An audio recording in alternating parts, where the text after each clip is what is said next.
Bienvenue sur votre chaîne Programmeur Dela. Si vous êtes nouveau, nous vous invitons à visionner la toute première vidéo qui illustre cette chaîne. Nous vous mettrons le lien dans la description de cette vidéo. Aujourd'hui, nous allons voir les prérequis pour programmer en langage C. Mais bien avant cela, nous allons tenir à élucider certaines notions comme la programmation et le langage de programmation. La programmation consiste à écrire ou encore à rédiger un ensemble d'instructions qui sera exécuté par une machine afin de répondre à un besoin ou de résoudre un problème donné. Et ces problèmes ou ces besoins viennent d'où? Ces problèmes et ces besoins viennent de la société. Ce sont les besoins, ce sont les problèmes de nous les humains que nous abordons, que nous codons et nous demandons à la machine de nous les exécuter. Le langage de programmation, quant à lui, n'est rien d'autre que des conventions qui ont été mises en place par les informaticiens afin de pouvoir se converser, de pouvoir se communiquer, s'échanger avec les ordinateurs ou encore avec les machines. Tout comme les langues naturelles qui ont été mises en place afin que nous puissions nous échanger, c'est de la même manière que les langages de programmation ont été mis en place afin qu'on puisse s'échanger avec les machines. Eh bien, il y a une multitude de langages de programmation. Mais nous, dans notre cas, nous allons étudier le langage C. Nous allons étudier le langage C, d'accord? Nous allons étudier le langage C. Et à titre d'information, le langage C est utilisé pour développer les systèmes d'exploitation et c'est le cas du système Unix. Nous avons également le développement des systèmes embarqués, le développement des systèmes à temps réel et dans bien d'autres domaines, le langage C est utilisé. Alors, c'est pour cette raison que nous avons jugé nécessaire de partager avec vous les notions de la programmation en langage C.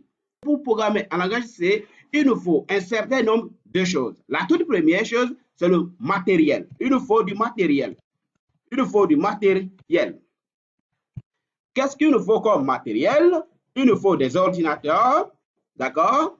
Des ordinateurs, d'accord? Dans le cas où vous n'êtes pas en possession d'ordinateur et que vous possédez un smartphone, alors ça peut y aller. Seulement que le smartphone est privé de certaines fonctionnalités, mais dans ce cas, ça ne va pas nous embêter. Donc, pas de souci pour cela. En deuxième position, nous allons voir le côté logistique. En ce qui concerne ce côté logistique, on va voir premièrement pour les ordinateurs. D'accord? Vous qui possédez les ordinateurs, vous qui possédez les ordi, d'accord? Les ordinateurs. Alors, il vous est recommandé de télécharger CodeBlock, d'accord? Vous téléchargez CodeBlocks. Et c'est avec ça que nous allons programmer dans ces tutos. Il existe également une deuxième possibilité pour pouvoir coder ou développer ces programmes sur les ordinateurs. Il vous suffit de télécharger le compilateur MiniGW.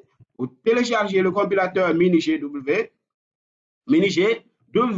Vous téléchargez le compilateur MiniGW et vous pourrez également développer vos programmes sur votre machine. Il vous faudra avoir un éditeur de texte, mais dans ce cas, vous allez exécuter vos programmes via l'invite de commande. Alors, à vous le choix. Merci. Voici ce qu'il faut pour les utilisateurs d'ordinateurs portables. Pour les utilisateurs de smartphones, alors il suffit de se rendre sur Play Store, d'accord? Et puis, vous allez télécharger l'appli qui s'appelle CPP Droid. Téléchargez l'appli qui s'appelle CCP Droid. C'est une application qui va nous permettre de programmer en langage C et à la fois en C++. Et comme je l'avais souligné dans la présentation de cette chaîne, nous allons étudier présentement le langage C, mais par la suite du temps, on va aborder également le C++. Bien entendu, il existe également d'autres applications qui sont utilisées sur les smartphones, mais le choix revient à vous, d'accord? Vous pouvez télécharger Mobile C et bien d'autres choses. D'accord? Nous voici arrivés à la fin de ce tutoriel. Vous avez vu le matériel qu'il vous faut et les logiciels également qu'il nous faut pour pouvoir programmer en langage C. Alors, je vous invite à ne pas rater ce tutoriel car elle vous aidera énormément. Merci de m'avoir suivi. Je tiens à vous remercier sincèrement. Et pour finir, si la vidéo vous a plu, alors laissez un pouce bleu et mettez un commentaire également. Et si vous n'êtes pas abonné, veuillez vous abonner, partagez la vidéo à vos amis et camarades et activez la cloche de notification pour ne rater aucune de mes vidéos ultérieures. Je vous remercie.